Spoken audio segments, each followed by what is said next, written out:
Bonjour à tous, bienvenue dans cette nouvelle vidéo tuto. Je suis très contente de revenir avec ce type de contenu. Donc dans la vidéo qui suit, on va dessiner ensemble à partir d'une image. Et puis voilà, c'est parti. Alors pour commencer, je trace toujours une ligne directrice. Ça permet de définir un peu plus clairement la posture du personnage et ensuite de pouvoir construire autour de cette ligne. Donc là, on va venir faire le buste, les hanches et ensuite les jambes, les bras. Et pour les jambes et pour les bras, là, j'ai d'abord commencé en faisant des traits, en marquant bien les articulations parce que la posture est assez complexe à faire finalement. Elle n'a pas l'air comme ça quand on sélectionne la photo pour s'y mettre, mais j'ai dû m'y reprendre à plusieurs fois.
Une fois que je suis satisfaite de la silhouette que j'ai esquissée, j'utilise le menu de sélection pour venir un peu transformer l'orientation du personnage.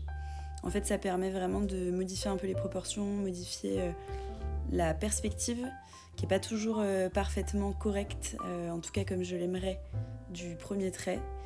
Donc je vais venir un petit peu sélectionner des parties du personnage aussi, pour allonger les jambes, réduire le buste, essayer de changer un petit peu les proportions pour pouvoir atteindre le résultat que j'ai envie d'avoir.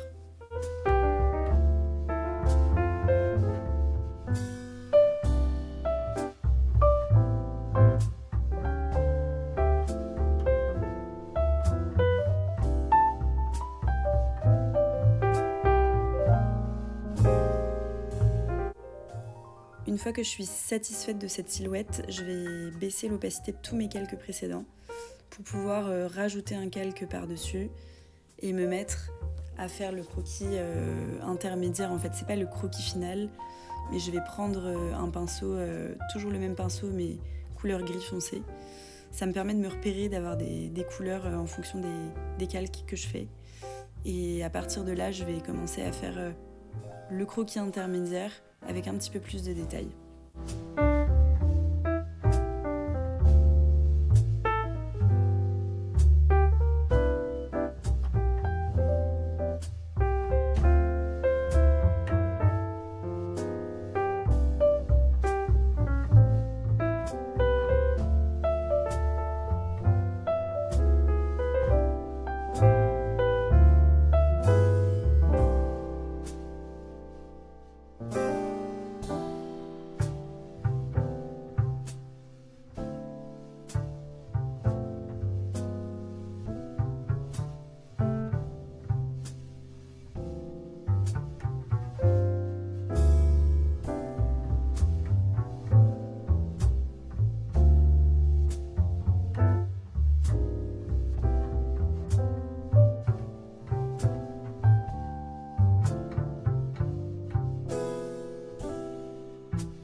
Voilà, donc là je suis satisfaite du croquis intermédiaire et à partir de là, je vais créer un nouveau calque.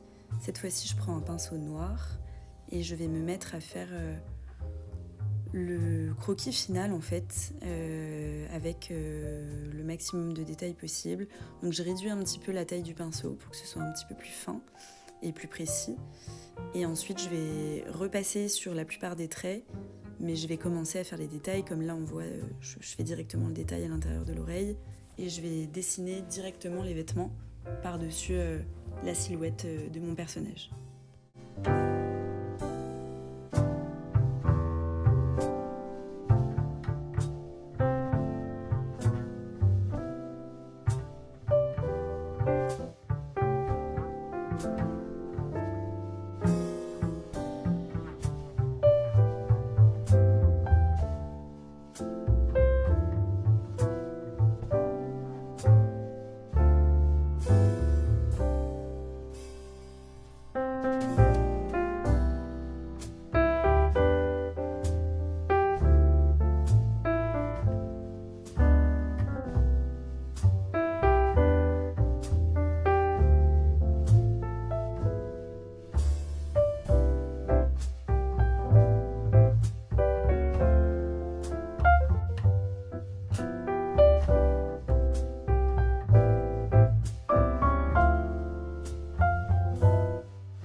Pour le chien, je fais le même processus que pour le personnage. J'ai d'abord un croquis assez simple et assez basique avec les formes principales. Et je vais venir faire un calque par-dessus et commencer à faire le croquis avec beaucoup plus de détails. C'est un petit peu plus simple à faire que pour un personnage, donc là j'ai que des étapes intermédiaires, j'ai que 2 calques en fait, comme base de dessin.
Une fois que je suis satisfaite du croquis final, je vais prendre l'outil de sélection qui est en haut, là, la petite flèche en bleu, et je vais le retourner. Et en fait, le fait de le retourner, ça permet de corriger quelques erreurs de proportion qu'on va pas forcément voir parce qu'on dessine toujours dans le même sens.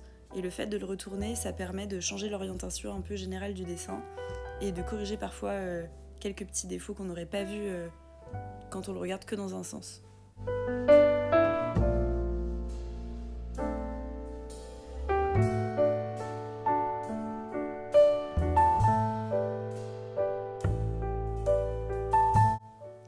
Là, on arrive à la dernière étape avant la mise en couleur.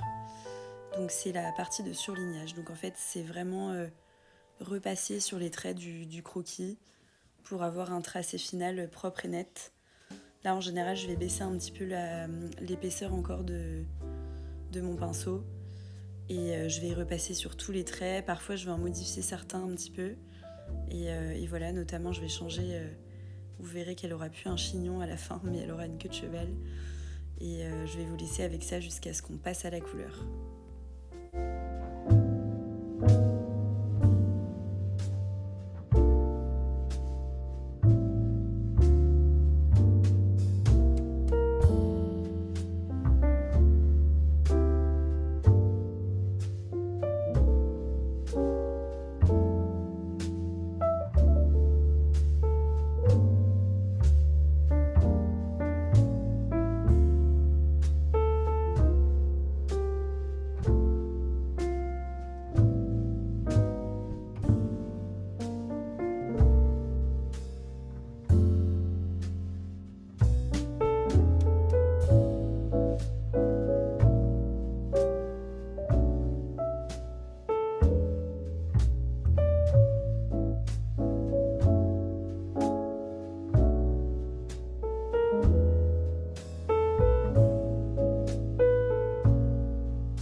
terminé le croquis et maintenant on va passer à la mise en couleur. Donc pour la mise en couleur, je prends le pinceau Plume Studio qui est dans la catégorie ancrage et je vais un petit peu chercher dans ma palette une couleur de peau qui me convient, mais en général vous verrez que je la change par la suite parce que je l'accorde un petit peu plus avec le reste des couleurs et l'ensemble du dessin pour que ce soit un petit peu plus cohérent. Et voilà, et donc là je vais commencer à remplir toutes les zones de couleurs avec des aplats simples pour le moment.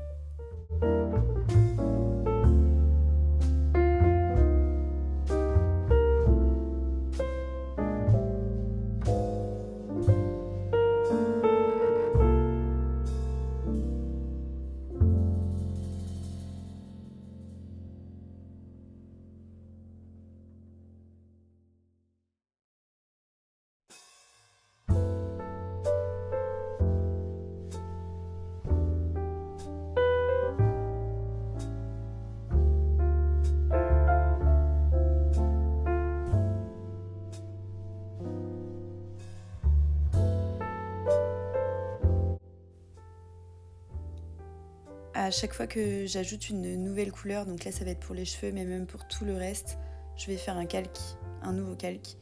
Ça permet de pouvoir revenir dessus et de changer facilement la couleur. C'est beaucoup plus simple et ce sera beaucoup plus clair pour vous sur le détail de votre illustration ensuite.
Là, sur cette partie du dessin, je veux changer la couleur du tracé pour le t-shirt, pour les écritures du t-shirt. Pour faire ça, vous allez sur votre calque du croquis final et vous cliquez sur verrouillage alpha dans les options. Et ça vous permet en fait de choisir une couleur et de repasser sur le tracé avec la couleur que vous souhaitez.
Pour faire le blush sur les joues, j'ajoute un calque qui se situe juste au-dessus du calque de la peau et je vais mettre l'option masque d'écrêtage. Ça permet de coloriser en fait par-dessus le calque précédent sans jamais dépasser. Et donc je vais utiliser un pinceau qui se situe dans aérographe sur la palette de pinceaux. Et je vais juste prendre une couleur un tout petit peu plus foncée que la peau et venir faire comme un blush en fait. Et ça donne un petit peu plus de relief au visage. Ensuite pour les cheveux, là j'ai pris un brush que j'aime beaucoup qui se situe dans ancrage. Je pense que c'est mon brush préféré parce qu'il donne un peu de texture et je l'utilise tout le temps sur les cheveux, un petit peu moins sur les vêtements, mais ça m'arrive très souvent de l'utiliser sur les cheveux pour donner un petit peu de relief, faire des ombres et vous voyez ça fait un petit effet, ça fait des petits grains et j'aime beaucoup ajouter du grain sur mes illustrations.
Une fois que j'ai terminé les aplats de couleurs, on va passer à l'ombrage.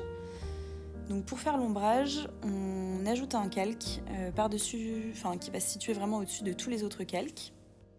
Je choisis ensuite la couleur de la peau. Je vais vers la couleur la plus claire, mais toujours en partant de cette couleur principale. Et en mettant l'effet multiplié, ça me permet d'avoir une couleur plus sombre, mais qui va partir de la couleur de peau de base de mon personnage. Et donc je trace un petit peu un gribouillis par-dessus tout mon dessin pour vérifier que cette couleur d'ombrage va aller aussi bien sur la peau que sur les différentes couleurs, donc là, les vêtements qu'elle porte. Et ça permet d'avoir un ombrage assez cohérent sur tout le dessin.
Pour placer mes ombres, j'essaye toujours un peu d'imaginer d'où vient la lumière. Donc là, j'ai imaginé que la lumière venait de la droite. J'ai pas trop pu me baser sur l'image de base puisque c'est un éclairage plutôt d'intérieur. Donc j'ai un peu fait à ma sauce. Et ensuite, on va passer à la dernière étape. Là, pour la dernière étape, je mets une option sur le dernier calque en fait, qui s'appelle le verrouillage alpha et qui permet, c'est ce dont je vous ai parlé pour le t-shirt tout à l'heure, qui permet de changer la couleur du tracé. Et donc là, je vais juste refaire les sourcils pour que ce soit un petit peu plus doux sur son visage. Mais ça m'arrive aussi parfois de refaire en fait tout le tracé pour ne pas avoir un tracé noir. Mais ça dépend des illustrations. Et donc là, je vais le faire uniquement sur certains détails, donc la bouche et les sourcils. Mais ça m'arrive aussi de faire complètement tout le dessin, donc de refaire tout le tracé du visage avec un beige un petit peu plus foncé, le tracé des vêtements, etc. Mais là, pour l'instant, en tout cas pour ce dessin-là, je trouvais qu'il était plus joli avec un tracé noir, donc je l'ai laissé tel quel. Pour faire les zones de lumière sur les cheveux, tous les petits reflets que vous voyez là, j'utilise le pinceau Syrup. Il se trouve aussi dans la partie ancrage, dans les pinceaux. Et j'active sur ce masque-là, j'active l'option incrustation. Après, je la fais varier. En général, j'essaie de trouver l'option de masque qui va être la plus douce et la plus cohérente. Donc, je travaille un petit peu l'opacité. Et en fonction des illustrations, je vais en mettre des plus ou moins intenses. Là, finalement, j'ai mis lumière tamisée parce que je trouvais que c'était un petit peu plus discret. Et voilà, ça donne l'ombrage un petit peu sur les cheveux. Enfin, ça donne un petit peu plus de texture aux cheveux, pardon. Et pour terminer, je vais faire des petits détails comme les boucles d'oreilles. J'avais même pas remarqué que je les avais laissées en noir. Et donc, du coup, je retravaille un petit peu le croquis en repassant certaines couleurs, en faisant un petit peu de texture, d'ombrage, de lumière, etc.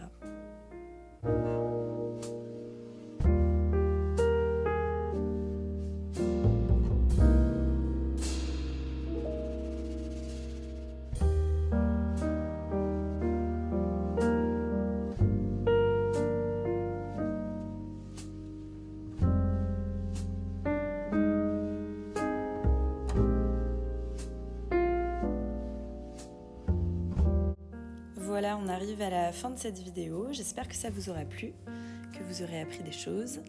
En tout cas, n'hésitez pas à me dire en commentaire s'il manque des informations, s'il y a des choses qui sont pas très claires, si vous aimeriez que je m'attarde un petit peu plus sur la prochaine vidéo, sur certains aspects. Voilà, je vais bientôt revenir avec une nouvelle vidéo, avec un nouveau croquis. Peut-être juste une mise en couleur pour travailler un petit peu plus sur cette partie-là. Voilà. En tout cas, j'espère que ça vous aura plu et je vous dis à très bientôt.